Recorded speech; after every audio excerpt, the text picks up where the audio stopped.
நிறைய பேருக்கு தண்டு கட் பண்ணுறதுனா அது ரொம்ப கஷ்டமான வேலை அப்படின்னு நினச்சிட்டு இருப்பீங்க. அந்த மாதிரிலாம் இல்லைங்க.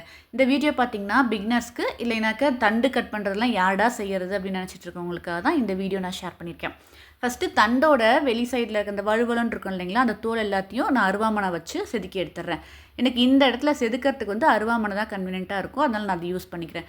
இப்போ தோலெல்லாம் செதுக்கி எடுத்ததுக்கு அப்புறமா இந்த தண்டை வந்து மெல்லிஸாக ஸ்லைஸ் பண்ணிக்கலாம். ரவுண்டாக மெல்லிஸாக ஸ்லைஸ் பண்ணிவிட்டு இது ஸ்லைஸ் பண்ணும்போதே நார் வரும். அதுக்கு விரலை சுற்றி எடுத்துட்டோம்னாக்கா ஈஸியாக இருக்குங்க. நம்ம எல்லாத்தையும் நல்லா பொடியாக கட் பண்ணிவிட்டு கடைசியாக குச்சி வச்சு சுற்றுவாங்க இல்லைங்களா, அந்த மாதிரி பண்ண தேவையில்லை. ரவுண்டாக கட் பண்ணும்போதே நாரெல்லாம் கையில் எடுத்துக்கலாம்.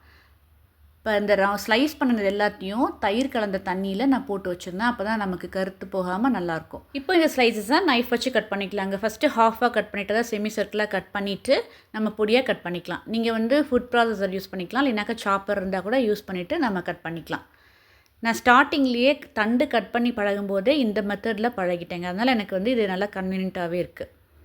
இப்போ பார்த்திங்கன்னா பொடியாக கட் பண்ணியாச்சு. இது நமக்கு பொரியல் பண்ணுறதுக்கோ இல்லை பச்சடி பண்ணுறதுக்கோ ரெடியாக இருக்குது.